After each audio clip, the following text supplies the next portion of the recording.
आज की इस वीडियो में यूपी होमगार्ड जो कि आपका साथों पेपर जो है ना ये 25 अप्रैल के क्वेश्चन यानी कि 25 अप्रैल को आपका यूपी होमगार्ड का कैसा पेपर आएगा, उसमें कैसे साथों क्वेश्चंस पूछे जाएंगे, ये आज की इस वीडियो में हम लोग देखेंगे इन 100 प्रश्नों के माध्यम से।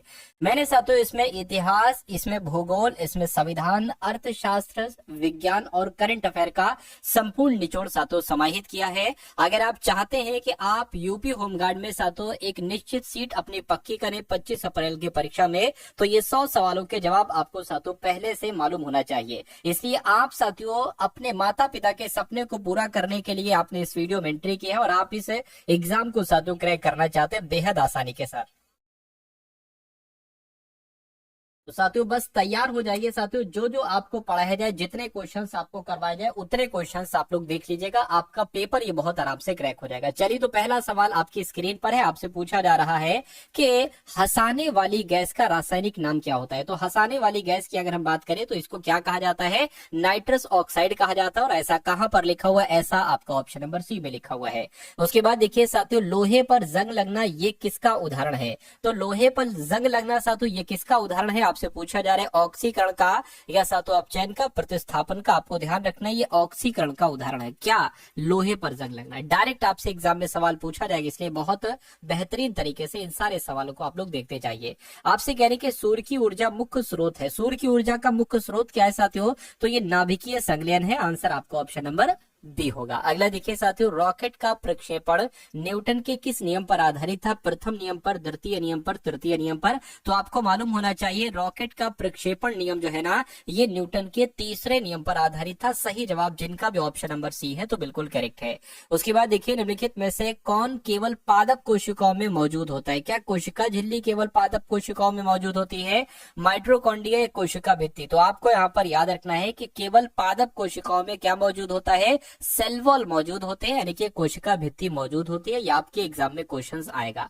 उसके बाद देखिए साथियों, एक मंदिर है रामप्पा मंदिर, जिसे हाल ही में यूनेस्को धरोहर घोषित किया गया है। ये किस राज्य में स्थित है, ये आपसे पूछा जा सकता है। तो मैं कहूंगा साथियों रामप्पा मंदिर कहां पर स्थित है, तेलंगाना में स्थित है। ये आप लोग यहाँ पर ध्यान रखेंगे। उसके बाद देखिए साथियों, मानव शरीर की सबसे छोटी हड्डी जिसको हम लोग स्टेपीस कहते हैं, ये कहां पर पाई जाती है। ये नाक में नहीं, गले में नहीं साथियों, ये कान की हड्डी होती है। अच्छा आप मुझे बताइए हमारे शरीर की सबसे बड़ी हड्डी कौन सी होती है और कहां पर पाई जाती है, एक बार कमेंट सेक्शन में आप लोग जरूर टाइप कर दीजिएगा। उसके बाद देखिए, पौधों में जल का परिवहन किसके द्वारा होता है, आपसे पूछा जा रहा है। तो आपको मालूम होना चाहता है साथियों, जल का परिवहन जो होता है वो जाइलम के द्वारा होता है। राइट आंसर आपका ऑप्शन नंबर बी होगा। साथियों कोशिश आप ये करिए, जितने भी क्वेश्चंस मैं आपको करवा रहा हूं साथियों, ये आपको इसी क्लास में ही तैयार हो जाए, क्योंकि अब साथियों आपके पास समय बहुत अधिक नहीं है। तो उतनी चीजें आपको पढ़ा रहा हूं साथियों जितनी चीजें आपके लिए इंपॉर्टेंट है और आपके एग्जाम के लिए सबसे संभावित है। तो साथियों रोज मैं आपको 8 बजे लगभग साथियों लाइव क्लास कराता हूं, तो आप लोग आ जाया करिए साथियों, मौजूद हो जाया करिए अगर आप वाकई में साथियों वर्दी लेना चाहते हो यूपी होमगार्ड की। चलिए एलपीजी की अगर बात करते हैं साथियों, एलपीजी अब आपके ये सवाल समझ लीजिए साथियों, हर एक शीट में लगभग एक आध सवाल साथियों जरूर पूछा जाएगा एलपीजी से संबंधित। एलपीजी में मुख्य रूप से कौन सी गैस होती है, इसकी फुल फॉर्म क्या होती है साथियों, एक बार कमेंट में मुझे बताइएगा। मैं कहूंगा साथियों प्रोपेन और ब्यूटेन जो है ना, इसमें मुख्य रूप से गैस होती है एलपीजी में। नींबू में कौन सा रस पाया जाता है, आपसे पूछा जा रहा है, तो आपको ध्यान रखना चाहिए साथियों साइट्रिक अम्ल पाया जाता है नींबू में। राइट आंसर आपका सी होगा। गायत्री मंत्र का उल्लेख ऋग्वेद के किस मंडल में मिलता है, तो मैं कह सकता हूं साथियों तीसरे मंडल में मिलता है गायत्री मंत्र का उल्लेख। कहां पर, ऋग्वेद के, यानी कि ऋग्वेद के तीसरे मंडल में ही गायत्री मंत्र का उल्लेख मिलता है। उसके बाद देखिए साथियों, सांची के स्तूप का निर्माण किसने करवाया था। तो सांची के स्तूप का निर्माण की अगर बात करते हैं साथियों, ये अशोक के द्वारा करवाया गया था। अशोक आपके इस क्वेश्चन का बिल्कुल करेक्ट आंसर है। बहुत तेजी के साथ सुपर फास्ट तरीके से साथियों ये क्वेश्चन मैं आपको करवा रहा हूं। उसके बाद देखिए साथियों, पद्मनाभस्वामी मंदिर जिसको अगर बात करते हैं तिरुवनंतपुरम में साथियों है, किस देवता को समर्पित है, आपसे पूछा जा रहा है। तो आपको ध्यान रखना है भगवान विष्णु को समर्पित है। राइट आंसर आपका ऑप्शन नंबर बी होगा। उसके बाद देखिए अगला क्वेश्चन है, आपसे कहा जा रहा है कि किस युद्ध को भारत में ब्रिटिश शासन की नींव रखने वाला पहला बड़ा संघर्ष माना जाता है।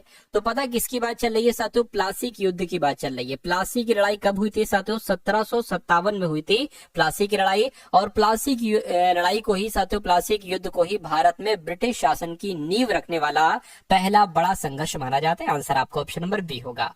उसके बाद देखिए 1857 का विद्रोह उत्तर प्रदेश के किस शहर से शुरू हुआ था? कानपुर से, मेरठ से, लखनऊ से या साथियों झांसी से? तो आपका जवाब अगर ऑप्शन नंबर बी के साथ है तो मैं कहूंगा आपका जवाब यहाँ पर बिल्कुल करेक्ट है। उसके बाद देखिए अगला क्वेश्चन आपकी स्क्रीन पर है, ये भी बहुत इंपॉर्टेंट क्वेश्चन है। आपसे कहा जा रहा है साथियों निष्क्रिय विरोध के सिद्धांत का प्रतिपादन किसने किया था? अच्छा, इस सवाल का जवाब मैं आपको बताने से पहले आप एक काम कर दीजिए साथियों, वीडियो को लाइक कर दीजिए। वीडियो को बिना कहे साथियों आप लोग लाइक कर दिया करिए, और अगर चैनल पर अगर आप लोग नए हैं तो चैनल को भी साथियों तुरंत सब्सक्राइब करके बेल आइकन पर क्लिक कर दीजिए। यानी कि डेली 100 ऐसे टॉप लेवल के क्वेश्चन आपको दिए जाएंगे जिनके माध्यम से आपका ये यूपी होमगार्ड का एग्जाम साथियों क्रैक होगा। इसलिए चैनल पर अगर नए हैं चैनल को सब्सक्राइब करके बेल आइकन पर आप लोग क्लिक कर लीजिएगा। चलिए तो बात करते हैं साथियों, आपसे कहा जा रहा है निष्क्रिय विरोध के सिद्धांत का प्रतिपादन मैं कहूंगा अरविंद घोष ने किया था। अरविंद घोष आपके इस क्वेश्चन का बिल्कुल करेक्ट आंसर होगा। उसके बाद देखिए किसकी अध्यक्षता में पूर्ण स्वराज का प्रस्ताव पारित किया गया था? तो आपको मालूम होना चाहिए पंडित जवाहरलाल नेहरू की अध्यक्षता में ही पूर्ण स्वराज का प्रस्ताव पारित किया गया था। भारतीय संविधान का पिता किसे कहा जाता है? एक बार कमेंट में आप लोग इसका आंसर बताइए। मैं आपके कमेंट की तरफ साथियों देख रहा हूं, मेरी निगाह आपके कमेंट की तरफ है कि कौन कौन इसका राइट आंसर देगा। देखिए अगर बात करते हैं महात्मा गांधी, डॉक्टर भीमराव अम्बेडकर, पंडित जवाहरलाल नेहरू, सरदार वल्लभ भाई पटेल, आपको ध्यान रखना और आपको पहले से इसका आंसर पता होना चाहिए कि भारतीय संविधान का पिता किसे कहा जाता है? डॉक्टर भीमराव अम्बेडकर को ही कहा जाता है। लोकसभा के सदस्य का कार्यकाल कितने वर्ष का होता है, ये आपसे पूछा जा रहा है। तो लोकसभा के सदस्य का कार्यकाल मैं कह सकता हूं साथियों 5 वर्ष का होता है। तो 5 वर्ष अगर आपका जवाब है तो आपका जवाब बिल्कुल करेक्ट हो जाएगा। उसके बाद देखिए अगला क्वेश्चन, भारतीय संविधान में कितने मौलिक अधिकार वर्णित है? मुझे बताइए कितने मौलिक अधिकार वर्णित है, आपसे पूछा जा रहा है। 5, 6, 7 या 11? तो आपको मालूम होना चाहिए साथियों 6 मौलिक अधिकार यहाँ पर वर्णित है। सही जवाब आपका ऑप्शन नंबर बी हो जाता है।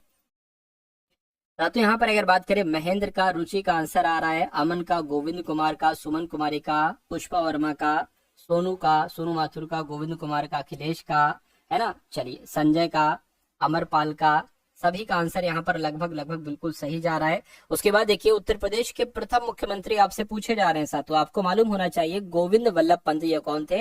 यही तो उत्तर प्रदेश के प्रथम मुख्यमंत्री थे।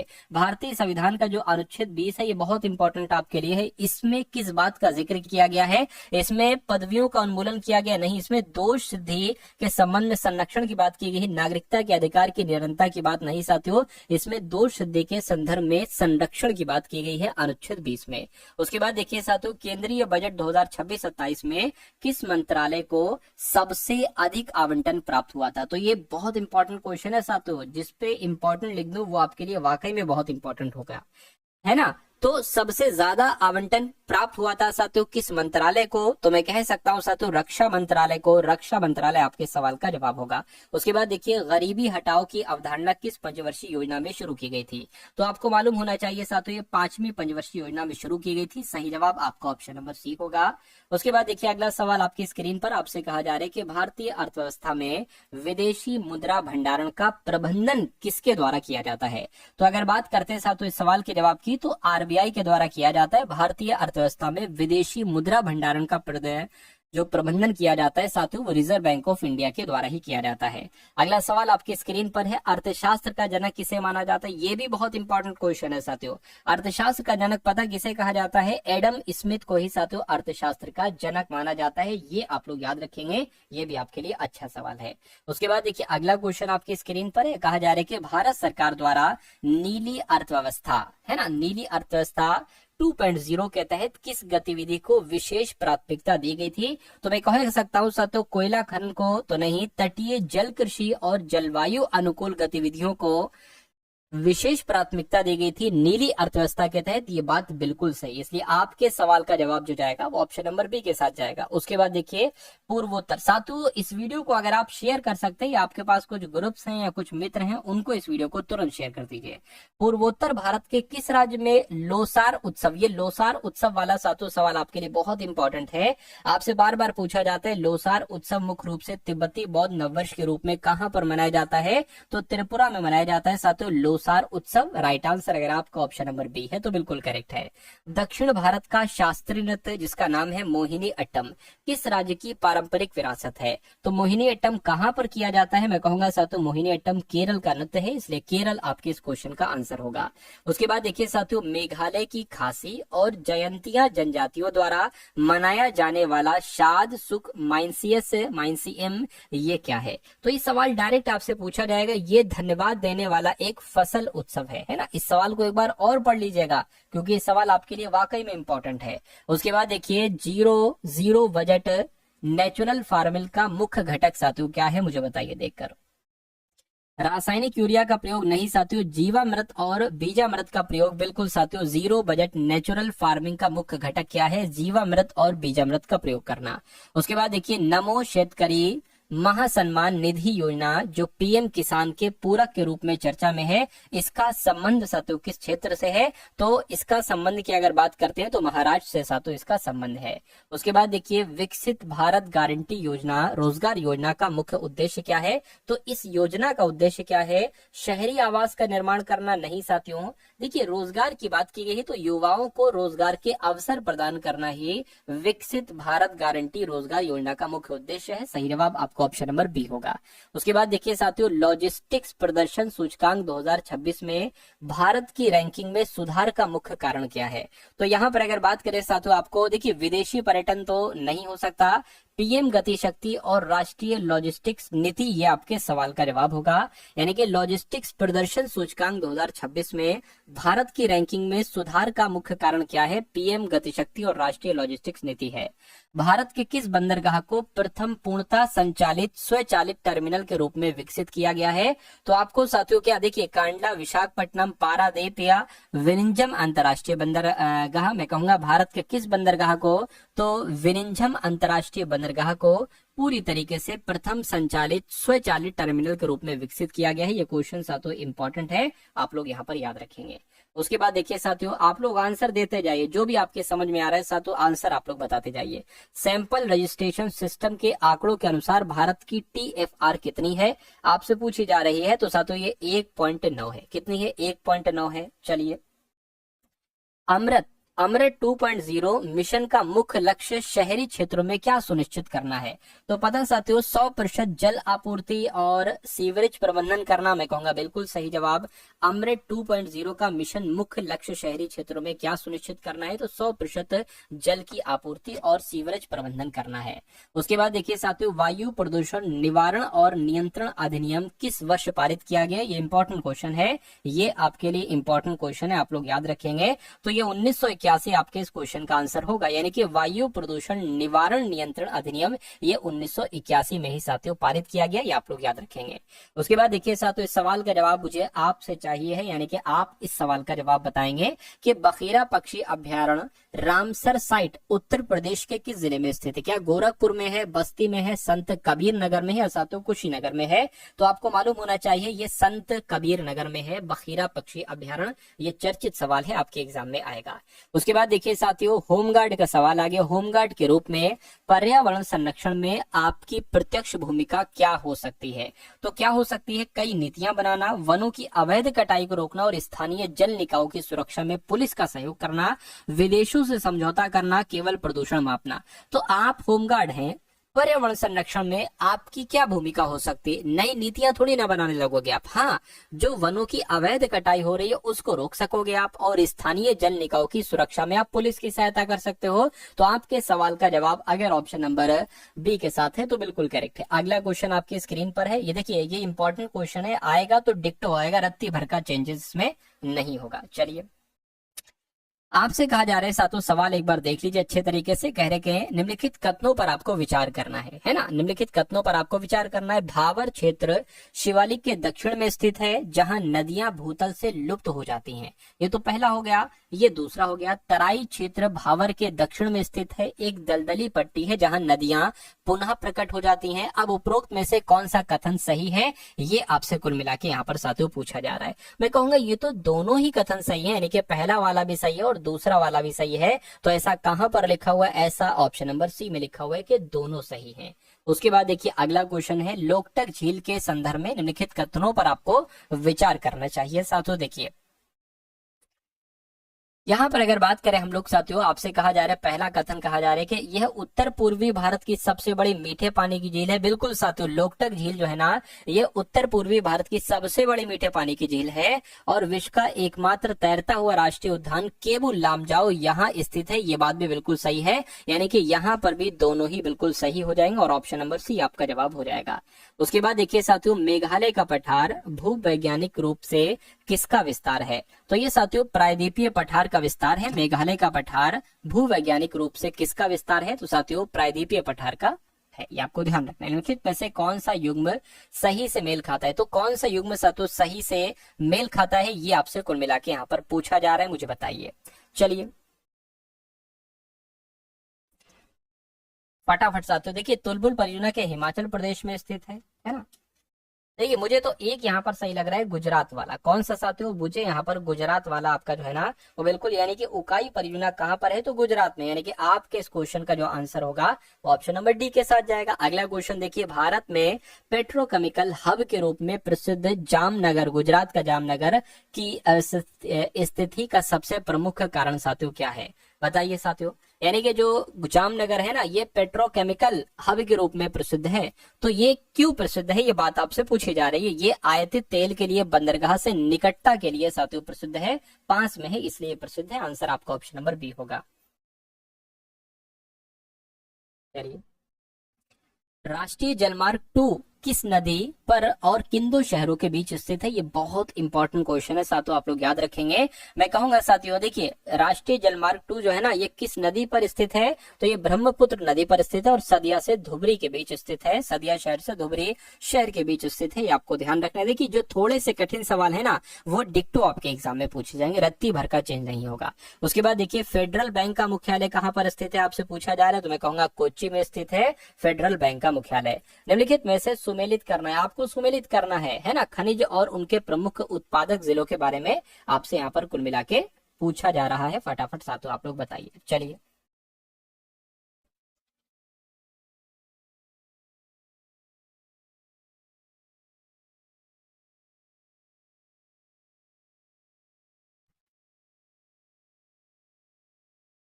देखिए, यहाँ पर अगर हम लोग बात करते हैं साथियों जिप्सम की अगर बात करते हैं तो मिर्जापुर में है ये। अभ्रक यानी कि साथियों माइका की अगर बात करते हैं तो ये झांसी और हमीरपुर में है। अगर हम चूने पत्थर की बात करते हैं तो प्रयागराज में, और काच बालू जो है ना वो सोनभद्र में है। तो कुल मिला के साथियों देखिए, पहले का बी, दूसरे का ए, तीसरे का डी और चौथे का सी। ऐसा कहाँ लिखा हुआ है? ऐसा आपका ऑप्शन नंबर बी में लिखा हुआ है। तो इसको एक बार पढ़ लेंगे, यहां से सवाल आपका पूछा ही पूछा जाएगा। उसके बाद देखिए अगला क्वेश्चन है, शिल्प और कच्चा माल सजर पत्थर शिल्प जिसे हाल ही में जीआई टैग भी मिला है, उत्तर प्रदेश के किस जिले में उत्पादित है साथियों? ओडीओपी उत्पाद है, ये आपसे कुल मिला के पूछा जा रहा है। तो आपके इस क्वेश्चन का आंसर बांदा हो जाएगा। आंसर आपका ऑप्शन नंबर बी होगा। हिंदी भाषा के प्रचार और उत्थान के लिए निर्देश किस अनुच्छेद में है? अनुच्छेद 343 में, 348 में, 350 में, 351 में। तो आपको पहले से मालूम होना चाहिए, अनुच्छेद 351 में हिंदी भाषा के प्रचार और उत्थान के लिए निर्देश है। आंसर आपका ऑप्शन नंबर डी होगा। उत्तर प्रदेश के किस क्षेत्र में चरकुला लोकनृत्य प्रचलित है, मुझे बताइए। चलिए, तो आपका जवाब साथियों क्या हो सकता है, एक बार कमेंट पे आप लोग मुझे बता दीजिए। मैं कहूंगा ब्रज क्षेत्र आपके सवाल का जवाब है। उत्तर प्रदेश के ब्रज क्षेत्र में ही चरकुला लोकनृत्य प्रचलित है। अगला देखिए साथियों, उत्तर प्रदेश के बुंदेलखंड क्षेत्र में कौना प्रथा का संबंध किससे है? तो कौना प्रथा का संबंध किससे है, आपसे पूछा जा रहा है। तो विवाह के बाद वधु का दूसरी बार ससुराल जाना, यही साथियों कौना प्रचलित कहलाई, कौना प्रथा कहलाई जाती है। राइट आंसर आपका ए होगा। उत्तर प्रदेश की जौनसारी जनजाति में प्रचलित बहुपति विवाह का मुख्य ऐतिहासिक और भौगोलिक कारण क्या माना जाता है? तो पता साथियों क्या माना जाता है? कृषि भूमि के विखंडन को रोकना ये माना जाता है। इसलिए सही जवाब आपका जो जाएगा वो ऑप्शन नंबर बी के साथ जाएगा। उसके बाद देखिए साथियों अगले नंबर का क्वेश्चन है, कहने के अब ये भी बहुत शानदार सवाल है साथियों, इसको अच्छे तरीके से आप लोग देख लीजिए और मुझे बता दीजिए आपके सवाल का जवाब क्या हो सकता है। देखिए, अगर बात करते हैं साथियों, यहाँ पर अगर बात करें तो बटेश्वर मेले की अगर हम बात करें ना साथियों, यहाँ पर तो ये ऊँटों का व्यापार है है ना। ये ऊँटों का व्यापार, बटेश्वर मेले की अगर बात करें तो ऊँटों का व्यापार होता है साथियों, ठीक है। उसके अलावा ददरी मेले की अगर हम बात करते हैं साथियों, तो ददरी मेला जो है ना, ये एक तरीके से साथियों हिंदू मुस्लिम एकता है, ठीक है, कोई दिक्कत नहीं है साथियों, और ये इत्र की नगरी के पास है। मकनपुर मेले की अगर बात करते हैं साथियों, तो ये घोड़े का व्यापार होता है, ठीक, और ये कानपुर के पास है। गोला गोकर्णनाथ की अगर हम बात करते हैं तो छोटी काशी लखीमपुर खीरी, बिल्कुल साथियों। तो ये कैसे क्या हो सकता है, यानी कि पहले का बी दूसरे का ए, पहले का बी दूसरे का ए, पहले का बी दूसरे का ए, ऐसा तो सिर्फ और सिर्फ ऑप्शन नंबर डी में लिखा हुआ है, तो यही आपके सवाल का जवाब होगा। उसके बाद देखिए साथियों, अगले नंबर का क्वेश्चन आपकी स्क्रीन पर है, आपसे कह रहे हैं कि उत्तर प्रदेश का कौन सा मेला सांप्रदायिक सद्भाव की एक मिसाल है, जहां हिंदू श्रद्धालु बाबा की मजार पर और मुस्लिम श्रद्धालु मंदिर में मत्था टेकते हैं। तो क्या आपके इस क्वेश्चन का जवाब हो सकता है, मैं कहूंगा साथियों देवर शरीफ, सैयद सालार मेला,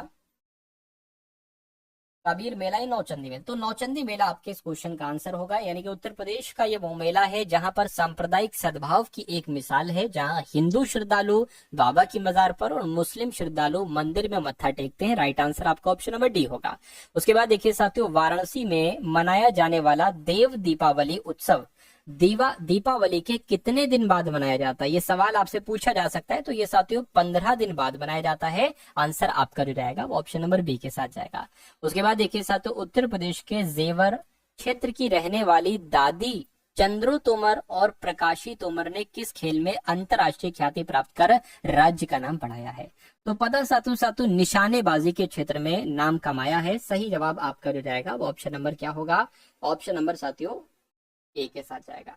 तो बहुत ध्यान पूर्वक साथियों आप लोग इन सवालों को देखते रहिए, और जिन्होंने वीडियो को लाइक नहीं किया है तो वीडियो को भी आप लोग तुरंत लाइक करके कमेंट सेक्शन में कमेंट जरूर कर दीजिएगा साथियों। चलिए अगले नंबर के सवाल की अगर बात करें, उत्तर प्रदेश सरकार के पूंजीगत व्यय का प्राथमिक उद्देश्य, यानी कि जो पूंजीगत व्यय होता है साथियों, इसका प्राथमिक उद्देश्य क्या होता है, ये आपसे कुल मिला के यहाँ पर पूछा जा रहा है, बताइए। तो सरकारी कर्मचारियों को वेतन देना, ब्याज का भुगतान, एक्सप्रेस वे, अस्पताल, स्कूलों जैसी संपत्तियों का निर्माण करना, ये सबसे सही और सटीक जवाब आपका हो जाएगा ऑप्शन नंबर सी वाला। उसके बाद देखिए, उत्तर प्रदेश के किन शहरों में पुलिस से कमिश्नरेट प्रणाली सबसे पहले लागू की गई थी। तो बताइए साथियों कहां पर सबसे पहले लागू की गई थी,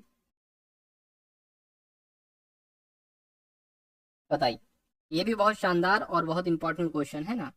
चलिए देखिए, यहाँ पर अगर हम लोग बात करते हैं साथियों, तो ये लखनऊ और गौतम बुद्ध नगर नोएडा में, यानी कि यहाँ पर साथियों लागू की गई थी पुलिस कमिश्नरेट प्रणाली, सबसे पहले लागू की गई थी लखनऊ और गौतम बुद्ध नगर में। अंतर्राष्ट्रीय मानकीकरण संगठन का मुख्यालय कहाँ पर स्थित है, आपसे पूछा जा रहा है। तो मैं कहूंगा जेनेवा में स्थित है अंतर्राष्ट्रीय मानकीकरण संगठन का मुख्यालय। वन रैंक वन पेंशन योजना मुख्य रूप से किस वर्ग की आंतरिक और राष्ट्रीय सुरक्षा से संबंधित कल्याण के लिए है। तो क्या आपका जवाब हो सकता है, मैं कहूंगा सशस्त्र बलों के सेवानिवृत्त कर्मचारी आपके सवाल का जवाब होगा। यानी कि वन रैंक वन पेंशन योजना ये किस वर्ग की, तो मैं कहूंगा सशस्त्र बलों के जो सेवानिवृत्त कर्मचारी हैं इनके वर्ग की आंतरिक और राष्ट्रीय सुरक्षा से संबंधित कल्याण की है योजना, इसलिए सही जवाब आपका ऑप्शन नंबर बी हो जाता है। नेशनल इंटेलिजेंस ग्रिड का मुख्य कार्य क्या होता है, फटाफट बता दीजिए आप लोग। तो मैं कहूंगा सीमा पर बाड़ लगाना, ये विभिन्न सुरक्षा एजेंसियों के बीच डेटा साझा करने के लिए एकीकृत मंच। नेशनल इंटेलिजेंस ग्रिड की अगर बात करें तो ये विभिन्न सुरक्षा एजेंसियों के बीच डेटा साझा करने के लिए एक एकीकृत मंच है, यानी कि आपके इस क्वेश्चन का जवाब ऑप्शन नंबर बी हो जाता है। चलिए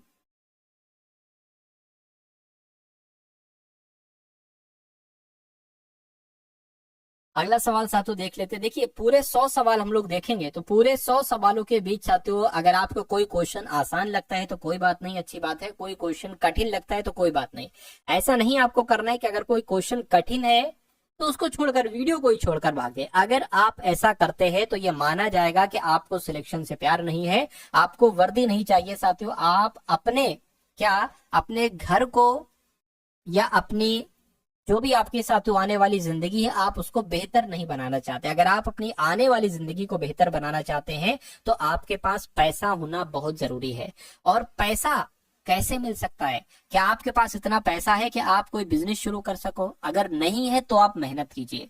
अगर आप चाहते हैं कि आपके एरिया में दुनिया में नाम हो तो आप मेहनत कीजिए। अगर आप अपने माता पिता का सम्मान करते हैं या उनका नाम रोशन करना चाहते हैं साथियों तो आप पढ़ाई करिए तो आप सिलेक्शन लीजिए। अगर आप चाहते हैं कि जो भी आपके रिलेटिव्स हैं उनको आप एक अच्छा जवाब दो अपने सिलेक्शन से, तो आप पढ़ाई कीजिए। यानी कि आपके पास पढ़ाई करने की अनगिनत वजह है और पढ़ाई ना करने की सिर्फ एक वजह है, आलस।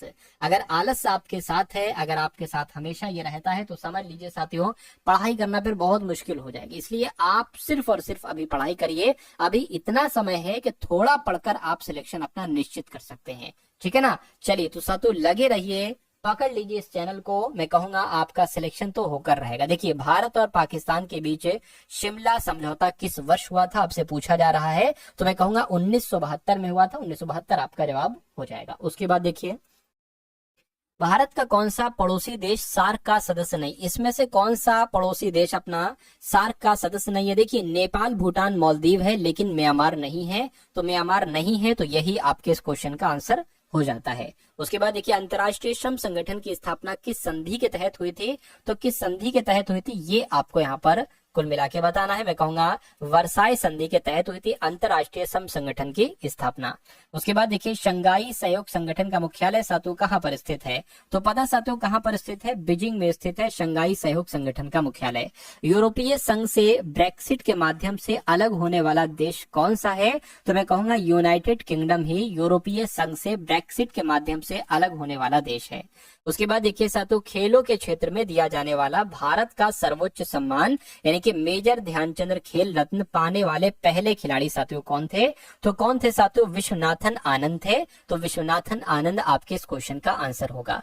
बुकर इंटरनेशनल पुरस्कार जीतने वाली पहली भारतीय लेखिका कौन है, तो पता है इनका नाम क्या है साथियों, इनका नाम है गीतांजलि श्री, और ये बुकर इंटरनेशनल पुरस्कार जीतने वाली पहली भारतीय लेखिका है। सही जवाब आपका जो जाना चाहिए वो ऑप्शन नंबर ए के साथ जाना चाहिए। उसके बाद देखिए साथियों नॉर्डिक देश आइसलैंड की राजधानी क्या है, मुझे बताइए। तो मैं कहूंगा साथियों रेकजाविक की अगर बात देखिए ये आपसे सवाल पूछा जा सकता है कि नॉर्वे देश आइसलैंड की राजधानी क्या है, तो रेकजाविक है। सही जवाब आपको ध्यान रखना है, आपका ऑप्शन नंबर सी होगा। उसके बाद देखिए लीरा किस देश की आधिकारिक मुद्रा है, तो लीरा जो है ना साथियों ये तुर्की देश की आधिकारिक मुद्रा है। सही जवाब आपका जो जाना चाहिए वो ऑप्शन नंबर ए के साथ जाएगा, है ना। अगला सवाल आपकी स्क्रीन पर साथियों रोजाना 8 बजे कितने, रात 8 बजे आपकी ये लाइव क्लास होती है। इसमें यूपी होमगार्ड के लिए साथियों मैं 100 क्वेश्चंस आपको करवाता हूं। तो अगर आप चैनल पर नए हैं तो चैनल को तुरंत आप लोग सब्सक्राइब करके बेल आइकन पर आप लोग क्लिक कर लीजिएगा। देखिए साथियों राष्ट्रीय सांख्यिकी दिवस किसकी जयंती के उपलक्ष्य में मनाया जाता है, तो मैं कहूंगा पीसी महालनोबिस की जयंती के उपलक्ष्य में मनाया जाता है। कौन सा दिवस, राष्ट्रीय सांख्यिकी दिवस। अच्छा राष्ट्रीय सांख्यिकी दिवस मनाया कब जाता है, एक बार कमेंट में आप लोग मुझे बता दीजिए। उसके बाद देखिए साथियों अगले नंबर का सवाल आपके स्क्रीन पर है, भारत का परमाणु कार्यक्रम जिसके नेतृत्व में शुरू हुआ था, जिन्हें इसका जनक कहा जाता है, उनका नाम साथियों क्या है, तो उनका नाम क्या है साथियों, होमी जहांगीर भाभा है। यानी कि परमाणु का कार्यक्रम किसके नेतृत्व में शुरू हुआ था, होमी जहांगीर भाभा के नेतृत्व में शुरू हुआ था, जिन्हें इसका जनक कहा जाता है। तो होमी जहांगीर भाभा आपके सवाल का बिल्कुल सही और सटीक जवाब हो जाएगा भाई, बहुत बढ़िया, वेरी गुड क्लास। चलिए साथ उसके बाद देखते हैं नेक्स्ट नंबर का क्वेश्चन है। आपसे कहा जा रहा है कि लिथियम आयनन बैटरी के विकास के लिए किसे रसायन शास्त्र का नोबेल पुरस्कार दिया गया था, ये भी साथों आपके लिए बहुत इंपॉर्टेंट क्वेश्चन है। देखिए अगर हम बात करते हैं साथों, देखिए जॉन बी गुड इनफ को दिया गया था, एम स्टैनली वेंटिंगम को दिया गया था साथों, अकीरा योशिनो को दिया गया था। यानी कि इन सभी को लिथियम आयन बैटरी के विकास के लिए रसायन शास्त्र का नोबेल पुरस्कार दिया गया था। ये क्वेश्चन वाकई में बहुत इंपॉर्टेंट है। उसके बाद देखिए उत्तर प्रदेश की मुख्यमंत्री खेत सुरक्षा योजना के तहत आवारा पशुओं से फसल बचाने के लिए सोलर फेंसिंग लगाने के लिए छोटे किसानों को कितनी सब्सिडी दी जाती है, तो कितनी सब्सिडी दी जाती है, लागत का 50%, 75%, लागत का 60% या अधिकतम 1.43 लाख प्रति हेक्टेयर। बिल्कुल सर, तो ये आपका सबसे सही और सटीक जवाब हो जाएगा आपके इस सवाल का, ठीक है। चलिए उसके बाद देखिए अगला सवाल आपकी स्क्रीन पर, उत्तर प्रदेश डिजिटल मीडिया नीति के तहत सरकारी योजनाओं का प्रचार करने वाले सोशल मीडिया इन्फ्लुएंसर को अधिकतम कितना मासिक भुगतान किया जा सकता है, कितना किया जा सकता है साथियों, तो 8 लाख किया जा सकता है। 8 लाख आपके सवाल का जवाब हो जाएगा। मुख्यमंत्री विवेकाधीन कोष का उपयोग मुख्य रूप से किस उद्देश्य के लिए किया जाता है? तो पता साथियों किस उद्देश्य के लिए किया जाता है? गरीब व्यक्तियों के गंभीर रोगों के इलाज के लिए वित्तीय सहायता के लिए किया जाता है, यानी कि मुख्यमंत्री विवेकाधीन कोष का उपयोग, यानी कि इसमें जो धनराशि है इसका इस्तेमाल क्यों किया जाता है?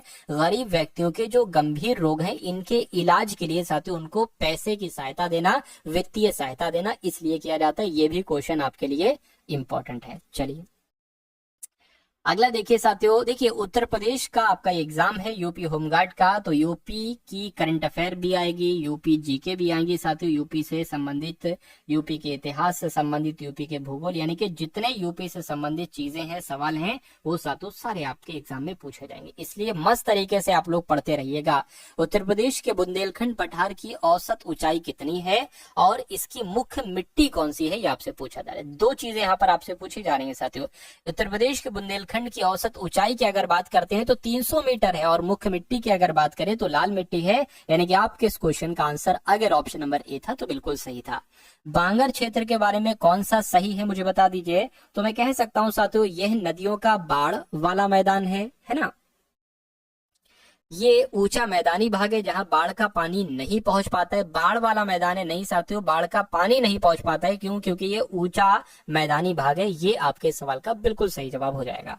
उसके बाद देखिए अगला सवाल आपके स्क्रीन पर है, आपसे कहा जा रहा है कि उत्तर प्रदेश सरकार द्वारा मिशन शक्ति के चौथे चरण में शक्ति दीदी अभियान, कौन सा अभियान? शक्ति दीदी अभियान का मुख्य उद्देश्य क्या है, ये आपसे पूछा जा रहा है।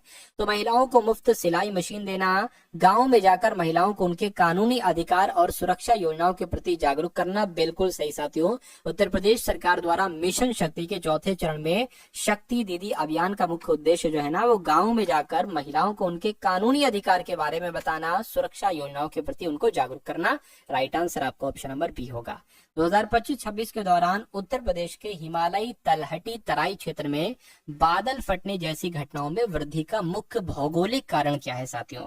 तो पता क्या कारण है साथियों? स्थानीय चक्रवात, मानसूनी हवाओं का शिवालिक पहाड़ियों से टकराकर अचानक ऊपर उठना, बिल्कुल सही। आपके सवाल का जवाब जो जाएगा वो कौन से ऑप्शन के साथ जाएगा? वो ऑप्शन नंबर साथियों बी के साथ जाएगा। अगला सवाल आपकी स्क्रीन पर है, देखिए उत्तर प्रदेश के ललितपुर जिले में पाई जाने वाली वो कौन सी जनजाति है जो स्वयं को शबरी का वंशज मानती है और वनोपज पर निर्भर करती है? तो मैं आपको बता देना चाहता हूं साथियों, उस जनजाति का नाम सहरिया जनजाति है, यानी कि यूपी के ललितपुर में पाई जाती है सहरिया जनजाति, और ये जनजाति खुद को शबरी का वंशज कहती है साथियों, यानी कि आंसर आपका ऑप्शन नंबर ए हो जाता है। उसके बाद देखिए अगले नंबर का सवाल कह रहे उत्तर प्रदेश के कितने जिले नेपाल के साथ अंतरराष्ट्रीय सीमा साझा करते हैं? तो मैं कहूंगा साथियों उत्तर प्रदेश के कितने जिले नेपाल के साथ, मैं कहूंगा 7 जिले यूपी के नेपाल के साथ अंतरराष्ट्रीय सीमा साझा करते हैं। पहला सार्क शिखर सम्मेलन ये कहां पर आयोजित किया गया था, मुझे बताइए। एक बार मैं देख लेता हूं साथियों आपके कमेंट्स को। हैप्पी कुमार, प्रवीण कुमार, पुष्पेंद्र है ना, प्रवीण कुमार, दीपक, निशा, रोहित, करिश्मा, चलिए तो आप सभी के साथ वो आंसर यहाँ पर आ रहे हैं। देखिए अब अगर बात करते हैं पहला सार्क शिखर सम्मेलन ये आयोजित किया गया, तो आपको मालूम होना चाहिए बांग्लादेश की राजधानी ढाका में आयोजित किया गया था। आंसर आपका ऑप्शन नंबर बी होगा।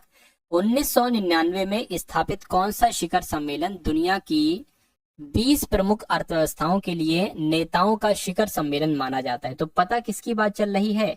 ये G20 शिखर सम्मेलन की बात चल रही है। ये आपके इस सवाल का बिल्कुल सही और सटीक जवाब हो जाएगा, ये आप लोग साथों यहाँ पर याद रखें। चलिए नेक्स्ट नंबर का सवाल आपकी स्क्रीन पर है। 2025 में प्रकाशित चर्चित पुस्तक ऑपरेशन सिंदूर के लेखक कौन है, जिसमें सीमा पार की सैन्य कार्रवाइयों का वर्णन है? तो अगर बात करते हैं साथों आपके सवाल का, तो लेफ्टिनेंट जनरल KJS ढिल्लो आपके इस क्वेश्चन का बिल्कुल सही जवाब होगा। अगला देखिए साथों, अक्टूबर 2025 में विमोचित पुस्तक विंग्स ऑफ वैलर के लेखक कौन है? तो अगर बात करते हैं साथियों, स्वैपिल पांडे इनका नाम है और यही विंग्स ऑफ वैलर के लेखक है। राइट आंसर आपका ए होगा।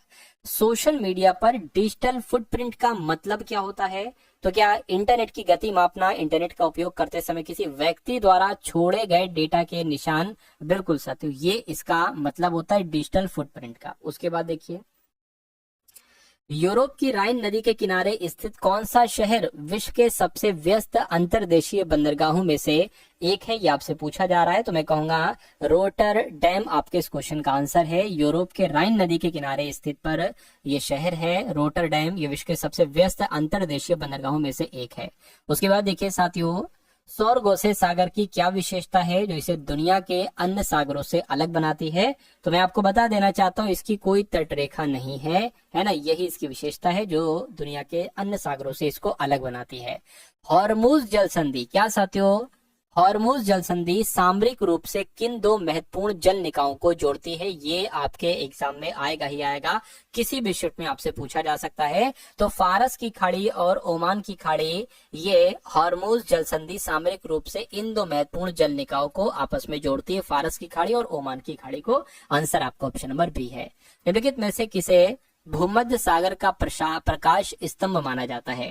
तो अगर बात करते हैं तो आपके इस सवाल की, तो आपको मालूम होना चाहिए स्ट्रोम्बली, क्या स्ट्रोम्बली को ही भूमध्य सागर का प्रकाश स्तंभ कहा जाता है। वेनेजुएला और कोलंबिया में ओरिनोको नदी के बेसिन में पाए जाने वाले उष्णकटिबंधीय घास के मैदान को क्या कहा जाता है? तो इसको साथियों लानोस कहा जाता है। इसको क्या कहा जाता है? लानोस कहा जाता है। आंसर आपका ऑप्शन नंबर बी होगा।